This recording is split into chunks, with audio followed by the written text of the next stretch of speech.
C'est deux mecs qui s'engueulent, mais très fort. Hein. Il y en a un, il dit à l'autre, il dit Jean-Pierre, pourquoi t'as couché avec elle, Jean-Pierre? Putain, merde. Jean-Pierre, pourquoi tu l'as baisé? Tu l'as baisé, Jean-Pierre. Regarde-moi dans les yeux, Jean-Pierre. Tu l'as baisé. Pourquoi? Et le mec, il dit, écoute, elle était toute nue devant moi. Voilà, on était seuls.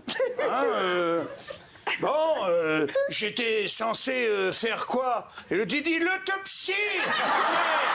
L'autopsie. Mais vas-y. J'en ai une mariée femme. Vas-y, bah oui, très bien. C'est là les deux mecs qui discutent. Tu dis, moi je crois, je pense que ma femme est devenue sourde. Ah bah l'autre il dit, attends, je vais te donner un tuyau pour être sûr, pour savoir la vérité. Tu sais ce que tu fais quand tu rentres ce soir. À peine t'as franchi la porte, tu dis à haute voix, chérie, qu'est-ce qu'on mange? Toi, si elle te répond pas. Tu progresses dans la maison, tu vas dans la pièce où se trouve ta femme, carrément, la cuisine par exemple, tu rentres dans la cuisine et là tu redis à haute voix, chérie, qu'est-ce qu'on mange, toi? Si elle répond toujours pas, tu viens derrière elle, 50 cm derrière elle, hein. Tu mets tes mains comme ça et tu dis, chérie, qu'est-ce qu'on mange? Et si elle répond pas, c'est qu'elle est sourde. Ah, le mec il dit d'accord, il rentre, franchit la porte, qu'est-ce qu'on mange? Rien, à la cuisine. Et ce moment, il va derrière sa femme. Qu'est-ce qu'on mange? Et là, sa femme, elle se retourne. Et elle lui dit, pour la 3e fois, des lasagnes. Maman, je ne veux pas aller à l'école. Ça, on a compris.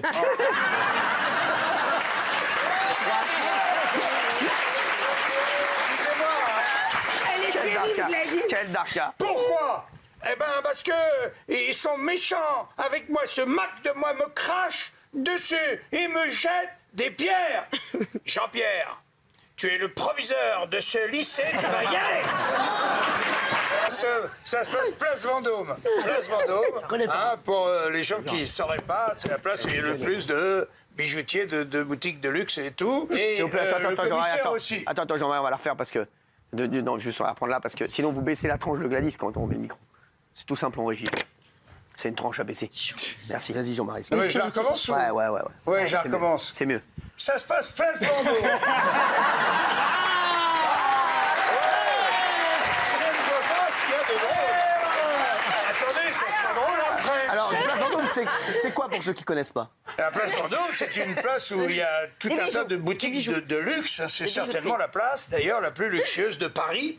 D'accord. Et voilà, il y a un camion noir, 6 h du matin, qui arrive, il se gare devant la vitrine de chez Cartier. Le haillon s'ouvre, l'éléphant énorme, un éléphant descend. Attends, Jean-Marie, on va la refaire parce qu'il y avait un problème de... T'es un salaud, tu finiras tout seul, Bambi.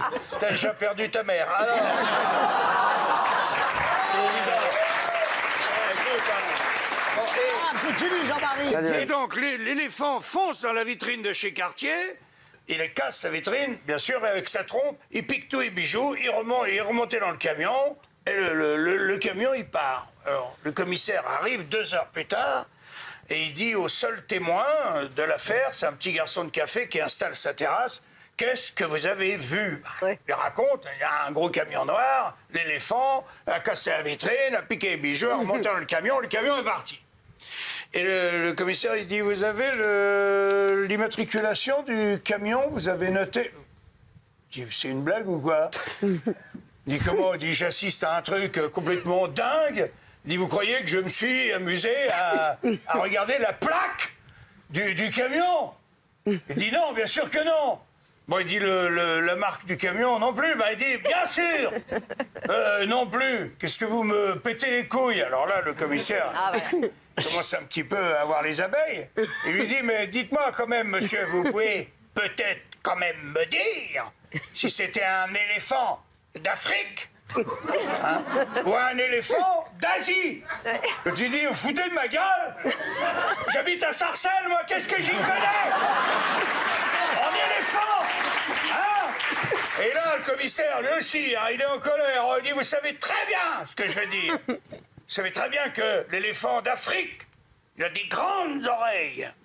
Et l'éléphant d'Asie, il a des petites oreilles. Ah ben, dis là, je peux pas vous dire, il avait une cagoule. Une blague nous en rappelle 10, hein. Avec Alors, des c'est le problème. ivre-mort, Tu pareil. dois être content. Le mec rentre ivre-mort et il tout allongé, il se couche dans le plumard et il meurt, tu vois, aussitôt. Et là, il arrive vers Saint-Pierre, tu vois, et donc Saint-Pierre, l'autre il dit, c'est quoi l'histoire? Je suis mort, c'est ça? J'ai bien compris, je suis mort, décédé, quoi. Exactement. Il dit, moi, ça veut dire... Saint-Pierre a dit, bah oui, monsieur, il y a un moment, il faut mourir. Il dit, non, il n'y a pas un moment. Hein? Moi, je veux pas mourir, moi. Moi, je veux retourner sur Terre, maintenant. Très en colère. Alors, Saint-Pierre, bon, il prend en compte le courroux du mec. Il dit, écoutez, monsieur, c'est pas normal. Moi, je fais ça depuis des siècles et des siècles. On peut pas revenir comme ça. Ou alors... il y aurait bien une solution, mais il dit quoi? Allez-y. Il dit, je pourrais vous faire revenir, mais ce serait en animal, quoi. Ah, il dit, oui, il dit, en ce moment, j'ai que poule. Il n'y a pas d'autre choix. C'est poule. Mais il dit, je m'en branle, ok, je reviens en poule, il n'y a pas de problème, je veux revenir. Hein, on se retrouve en poule, dans la basse-cour. Le coq... il arrive, il vient voir, il dit « Bonjour, madame la poule ». Il dit « Vous êtes la nouvelle, comment ça va ?» Eh ben, elle dit « Ça va, mais si je vous disais, je me sens un petit peu barbouillé, quoi. Un petit peu, j'ai mal au ventre. » Ah, coq, il dit « C'est parce que vous allez pondre un œuf. Certainement. Je suis un spécialiste, vous pouvez me croire. » Elle dit « Vous croyez ?» Elle dit « Oui, oui. » Il dit « Allez-y, madame la poule. Poussez. Vous allez pondre un œuf. Pousse la poule. Et hop, fait un bel œuf qui sort. Le coq, il dit, voyez, je vous l'avais dit, c'était un œuf, ça va mieux.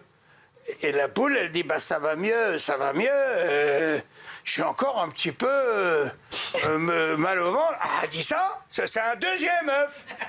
Ça arrive des fois par deux. Il dit, allez-y, poussez, madame la poule. Vous êtes une poule, poussez, allez-y. Elle pousse, et hop, un deuxième œuf qui arrive, tu vois. Et à ce moment-là, le mec, il prend une grande tarte dans la gueule par sa femme, elle lui dit, oh, c'est pas bientôt fini de chier dans le plumard? C'est la petite fille, elle dit à son frère, elle dit, comment ils naissent, en fait, les enfants? Alors le frère, elle dit, tu sais bien.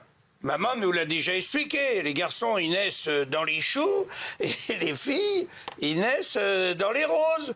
Et c'est la cigogne qui amène toujours les enfants. La petite fille, elle dit, oui, j'ai entendu toutes ces conneries-là, mais la cigogne, il y a quand même quelqu'un qui la baise à un moment donné. Ah bah non, moi, le mec, il est dans la chambre et avec sa femme, il entend du bruit dans l'armoire. Dis donc, il allume la lumière. Il ouvre l'armoire, il voit un mec à poil dans l'armoire, il dit « Monsieur !» Tu comprends, le mec? Ah bah oui. Il dit « Monsieur, qu'est-ce que vous faites là ?» Il dit « Je chasse les mythes. » Le mari dit « Vous chassez les mythes à poil ?» Et l'autre, il se regarde comme ça, il dit « Oh putain, elles m'ont déjà tout bouffé !» J'ai envie de te faire l'amour. Sa femme a dit « Bah oui, mais chérie, ça tombe mal. » Parce qu'en ce moment, j'ai des pertes blanches. Oh. Et le mec, il dit, bah, c'est pas grave, moi, j'ai du diabète, on va faire des meringues. Écoute, c'est un mec, il est persuadé que sa femme le trompe, tu vois. Ah. Et donc, il décide de rentrer à l'improviste, c'est-à-dire, il rentre à 13h. Il rentre jamais à 13h, c'est jamais arrivé de sa vie, tu vois. Très, très énervé.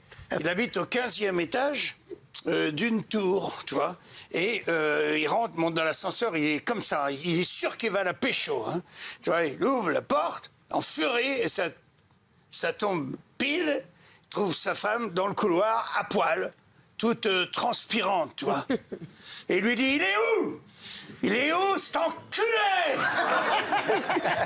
Il fouille partout, il va dans la chambre, il regarde sur le lit, sous le lit, il ouvre toutes les armoires, tout le bordel, il trouve rien. Tu vois. Et à un moment, il se souvient que du haut de son 15e étage, il a la chance d'avoir un petit balcon, tu vois, avec une porte-fenêtre comme ça. il se dirige vers la porte-fenêtre, il ouvre, et là, il le voit. Il est là. Le mec, il est agrippé au parapet, comme ça, avec 15 étages en dessous de lui, tu vois. Et lui dit, enculé. Et lui tape sur les doigts, toi. Et le mec, il lâche pas, quoi. Il tient, toi. Il prend une chaise pour être un peu plus haut. Lui, il piétine les doigts, il piétine. Le mec continue à tenir. Il rentre dans la maison. Il va dans sa caisse à outils, prend un marteau et lui pète tous les doigts, les uns après les autres. Pim, pim, pim, pim. À la fin, le mec, il tient plus que par le petit doigt. Comme ça. Bam! Comme ça, il lâche. Il tombe de 15 étages. Heureusement, il y a 3 ou 4 arbres bien serrés en dessous qui, tu le crois pas, qui lui amortissent sa chute. Crac, crac, crac, crac, crac. Il casse 4-5 branches et il est immobilisé avant de toucher le sol. L'autre, en haut, il regarde. Il dit, putain, il bouge encore, s'enculé! Tu vois, refonce chez lui. Il attrape le frigidaire. C'est un monstre, hein, le frigidaire. Il prend par en dessous comme ça. Il tout rouge, tu vois. Les veines qui gonflent comme ça. Il se le met sur le dos.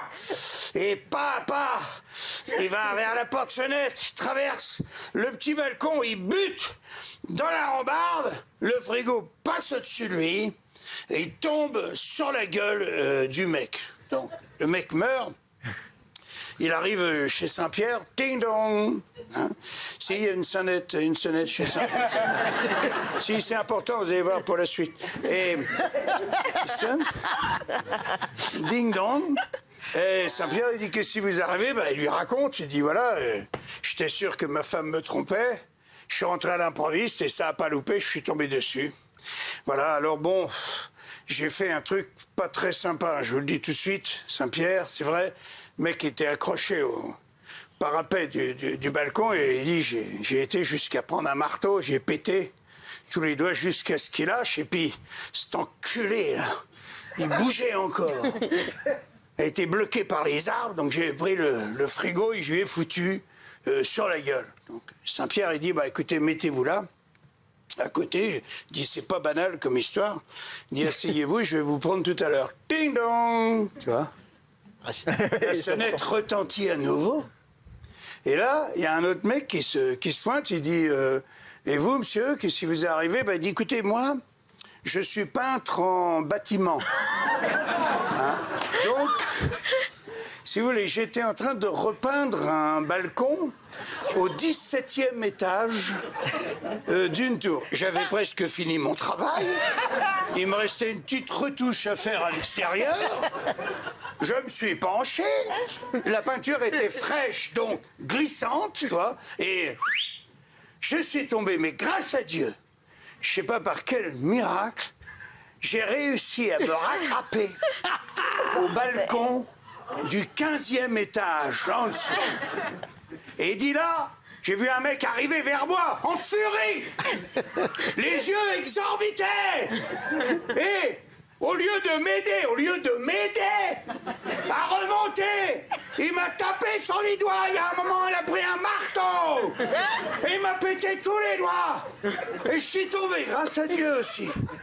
Je suis tombé sur un arbre très touffu, très gentil, qui m'a empêché de m'écraser au sol. Je me suis dit, merci, mon Dieu. J'avais pas fini de penser ça. Le mec, il m'a envoyé un frigo de 2 tonnes, en pleine tête. Et je suis mort. Le mec, il dit, alors là, il dit, mettez-vous à côté du monsieur, hein, je vais vous prendre. Ding dong. La sonnette retentit à nouveau. Saint-Pierre dit, c'est une série ce matin ou quoi? Il dit, et vous, monsieur, qu'est-ce qui vous est arrivé? Et là, le mec, il dit, écoutez, moi, j'ai rien compris. J'étais caché à poil dans un frigidaire.